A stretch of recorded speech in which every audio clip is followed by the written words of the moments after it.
बच्चों ये आपके कोरिलेशन चैप्टर का थर्ड लेक्चर है। पिछले लेक्चर में वीडियो में मैंने आपको कार्ल पियर्सन का डायरेक्ट मेथड समझाया था। का कोरिलेशन निकालने के 7-8 मेथड है, उनमें से अपन वन बाय वन कर रहे हैं सब।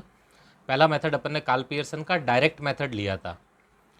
डायरेक्ट मेथड की कैरेक्टरिस्टिक्स ये थी कि उस मेथड से प्रॉब्लम को सॉल्व करते वक्त डेविएशन हमेशा एक्चुअल मीन से लिए जाते हैं। एक्चुअल मीन का मतलब डी एक्स निकालने के लिए एक्स में से एक्स बार माइनस करना पड़ता है और डी वाई निकालने के लिए वाई में से वाई बार। आज अपन देख रहे हैं सेकंड इनडायरेक्ट मेथड। ठीक है, ये सेकंड मेथड है इनडायरेक्ट मेथड। इस इनडायरेक्ट मेथड को बच्चों शॉर्टकट मेथड भी बोलते हैं। और एक्चुअल में इसमें शॉर्टकट केवल इतना ही है कि इसमें अर्थमेटिक मीन मतलब मीन निकालना नहीं पड़ता, बल्कि अपन किसी भी वैल्यू को मीन एज्यूम कर सकते हैं, जिसको अपन एज्यूम्ड मीन वर्ड बोलते हैं। तो बस ये इसमें शॉर्टकट हुआ करता है कि एक्चुअल मीन ना निकाल कर आप मन से किसी भी वैल्यू को मीन एज्यूम कर लीजिए। तो देखो इनडायरेक्ट मेथड में ना जो मेन पॉइंट है वो तो यही है, जिसको मैं लिख देता हूं आपके लिए। In this method deviation, deviation का मतलब जो अपन डी एक्स और डी वाई निकालते थे, deviations are taken from assumed mean. आप सेकेंड नंबर लेक्चर को देखिएगा, उसमें यहाँ पर मैंने एक्चुअल मीन लिखवाया है। एक्चुअल मीन का मतलब एक्चुअल में मीन आपको निकालना पड़ता है, जबकि यहाँ पर वर्ड क्या लिखा है, एज्यूम मीन। क्वेश्चन सॉल्व करते वक्त एज्यूम मीन को अपन ए एम के नाम से लिख देंगे बच्चों, ना, ए एम। और एक्चुअल मीन होता था उसके लिए तो अपन साइन ही यूज़ करते थे, एक्स बार और वाई बार। अच्छा, कोरिलेशन निकालने का फॉर्मूला देखो, इसमें R is equal to N into sigma D X D Y minus sigma D X into sigma D Y. ये न्यूमरेटर है और डिनोमिनेटर में होल रूट है बच्चे, ठीक है, पूरे पे रूट है। उसमें पहले ब्रैकेट में है N into sigma D X square minus sigma D X का होल स्क्वायर। और दूसरे ब्रैकेट में है N into sigma D Y square minus sigma D Y का होल स्क्वायर। दोनों ब्रैकेट के बीच में कोई साइन नहीं है इधर, इसका मतलब ये दोनों मल्टीप्लिकेशन में। ठीक है बच्चे, फॉर्मूला बड़ा हो गया है, लेकिन डायरेक्ट मेथड के कंपेरेटिवली क्वेश्चन को सॉल्व करते वक्त इस मेथड में कम समय लगता है, क्योंकि इसमें एक्चुअल मीन नहीं निकालना पड़ता। हम किसी भी वैल्यू को मन से एज्यूम मीन मानते हुए, मतलब ठीक है, आपकी मर्जी है, जिसको भी एज्यूम मीन मानते हुए आप उसको यूज़ कर सकते हो और उससे डेविएशन निकाल सकते हो। जैसे क्वेश्चन को सॉल्व करते वक्त मैं आपको बता दूंगा, एक एग्जाम्पल अपन लेते हैं और उसको इस मेथड से सॉल्व करके मैं आपको दिखा देता हूँ। जैसे मान लेते हैं बच्चे, दो सीरीज़ दे रखी है, एक है एक्स सीरीज़ और एक्स सीरीज़ में दे रखा है बच्चे 72, 75, 73, 77 और 78। मन से लिखे हुए हैं डाटा, किसी बुक के कोई क्वेश्चन नहीं है ये, बट आप बस ये मान लेना डाटा कोई भी लिखे, आप मन से कोई क्वेश्चन बना सकते हैं। और वाई सीरीज़ है बच्चे 83, 84, 85, 88, 89। ठीक है, 5 आइटम ऊपर है, 5 आइटम नीचे है और इससे अपन को कोरिलेशन निकालना है। देखो सॉल्यूशन स्टार्ट किया। सबसे पहले तो ध्यान रखना कि टेबल बच्चों वही बनेगी जो पहले बनी थी। ठीक है, टेबल वैसे ही बनती है 7 या 6 कॉलम वाली जो मैंने आपको बताई थी। सबसे पहले आएगा एक्स का कॉलम, ये होगा बच्चों एक्स। फिर आएगा डी एक्स का कॉलम, ठीक है, फिर डी एक्स। उसके बाद में आता है बच्चे डी एक्स स्क्वायर का। देन आता है वाई का कॉलम। उसके बाद आता है डी वाई का column. Then D Y square का कॉलम, और लास्ट 7th कॉलम आपके हुआ करता है डी एक्स डी वाई का। देखो कॉलम वही है जो पहले बताए थे आपको पिछले वीडियो नंबर 2 में देखिएगा आप, कोरिलेशन के 2nd लेक्चर में, है ना। ये इसके ऊपर कैलकुलेशंस है। अब बच्चे पिछले डायरेक्ट मेथड और इस इनडायरेक्ट मेथड में केवल एक वेरिएशन हुआ है। पहले जब हम dx निकालते थे तो आपने देखा होगा वीडियो में, मैं x में से x बार माइनस करता था, है ना, x में से x बार का मतलब है x का मीन। और जो पहले अपन कैलकुलेट भी करते थे, आप 2nd नंबर वीडियो में देख लीजिएगा, आपको समझ में आ जाएगा। अगर किसी बच्चे का नहीं छूट गया है 2nd वीडियो तो 2nd वीडियो में देखिएगा आप।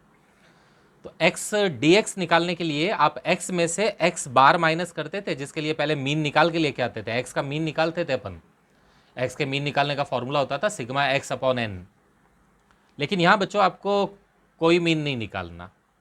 यहाँ पर ये जो x सीरीज होगी ना, अपन इस पूरी सीरीज में से किसी भी एक नंबर को एज्यूम कर लेंगे कि वो मीन है, निकालेंगे नहीं बल्कि एज्यूम कर लेंगे, और आपकी मर्जी है जिस नंबर को बच्चों आप एज्यूम कर सकते हो।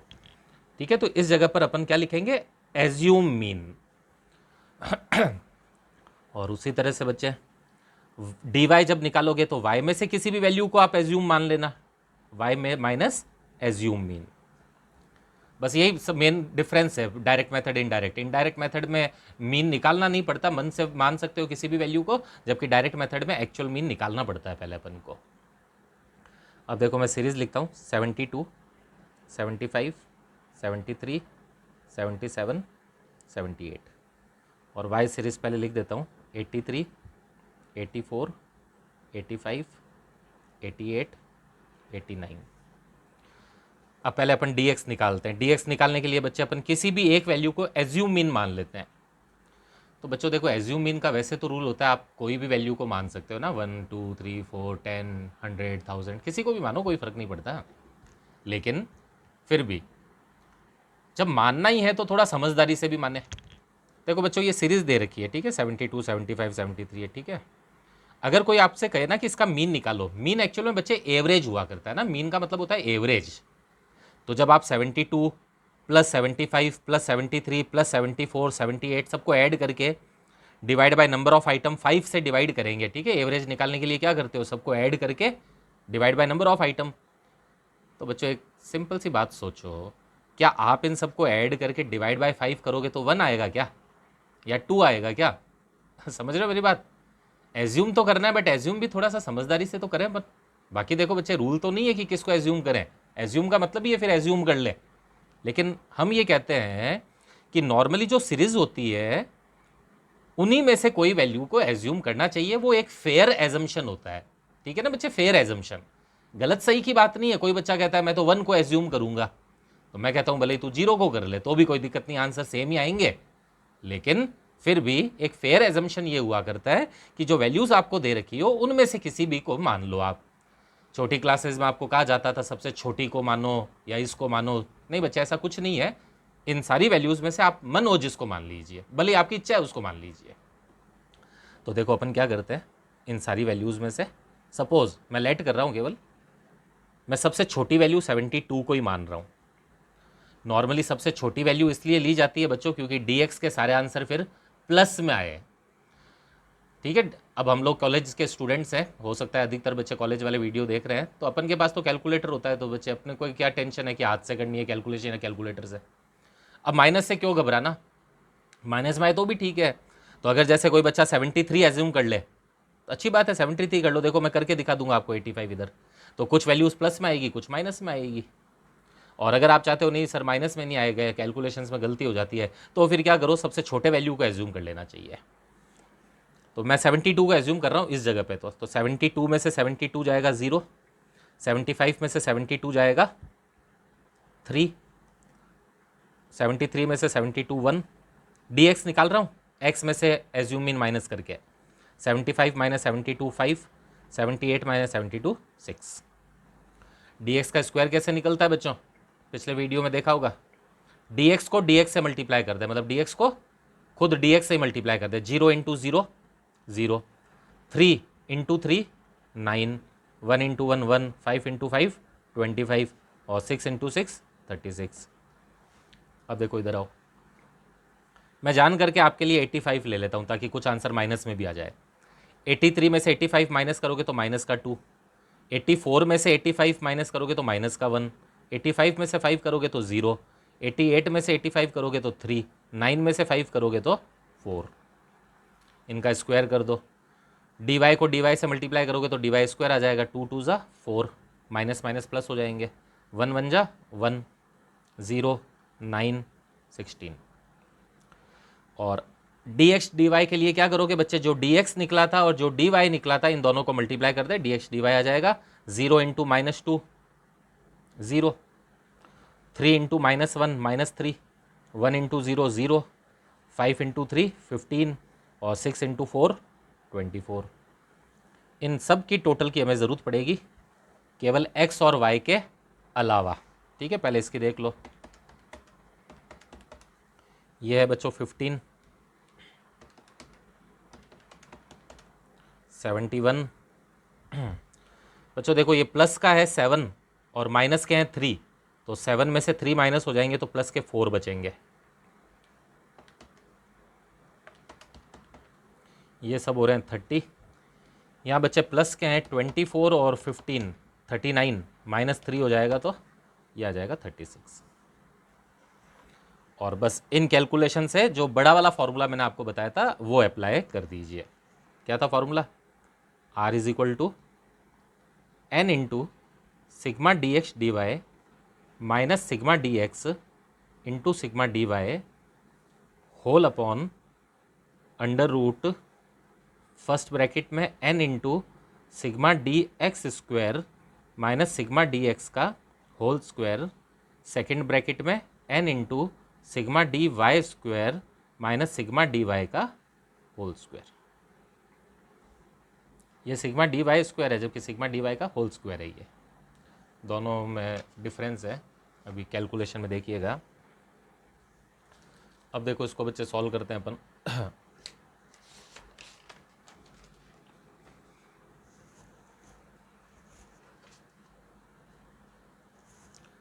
देखो सबसे पहले n की बात आती है, तो n का मतलब तो बच्चे ये नंबर ऑफ आइटम होते हैं, नंबर ऑफ आइटम कह दो या नंबर ऑफ पेयर, मतलब आपको x और y के कितने पेयर दिए थे, तो इतना 1 2 3 4 5, 1 2 3 4 5, अलग अलग मत गिनना, 5 ये टोटल 10 पेयर होता है, 1 2 3 4 5 है ना।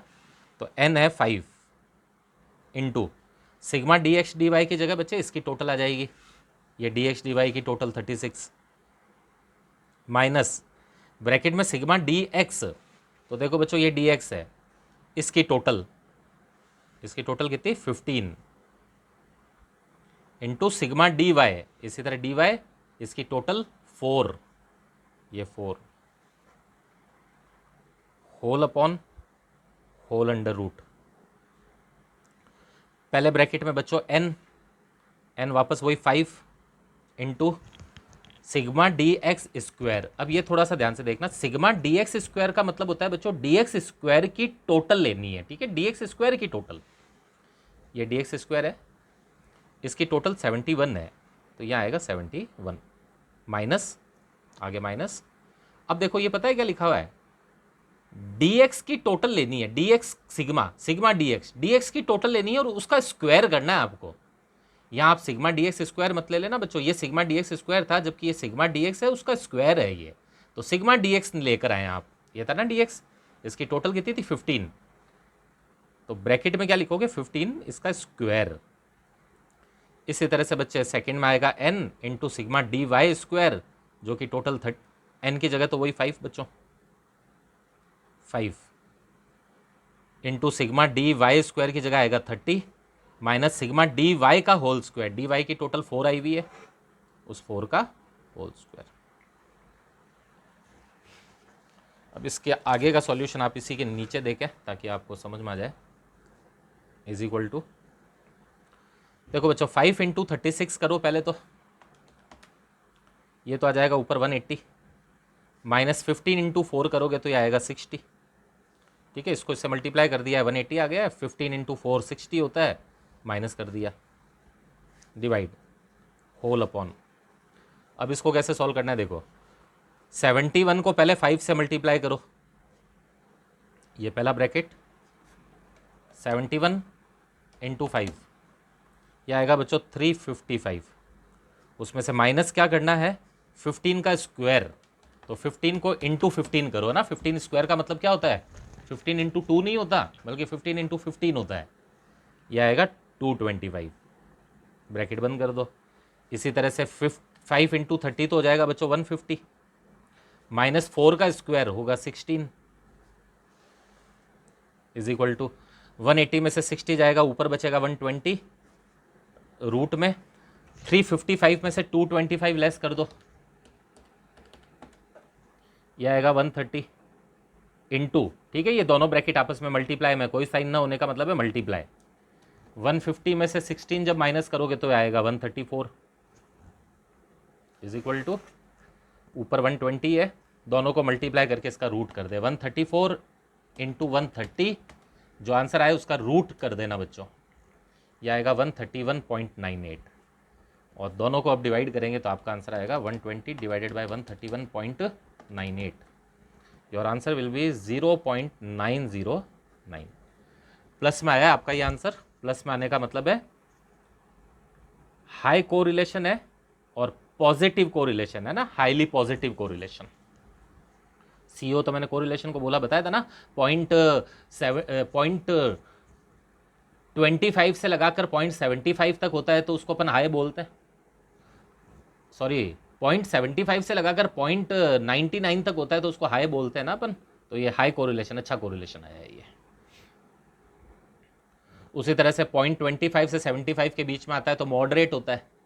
पिछले वीडियो में चेक करना बच्चे, कहीं मैंने बोलने में जल्दबाजी में गलत ना बोल दिया हो, डिग्री की टेबल बताई थी ना, 0.25 से 0.75 तक हो तो मॉडरेट, 0.75 से 99 तक हो तो हाई, और एग्जैक्ट 1 आ जाता है तो उसको अपन क्या बोलते हैं, परफेक्ट कोरिलेशन। ये तो थ्योरेटिकल ऐसे ही लिखा जाता है, मैं लिखता हूँ, बाकी लिखना जरूरी नहीं है। आपका आंसर 0.909 है।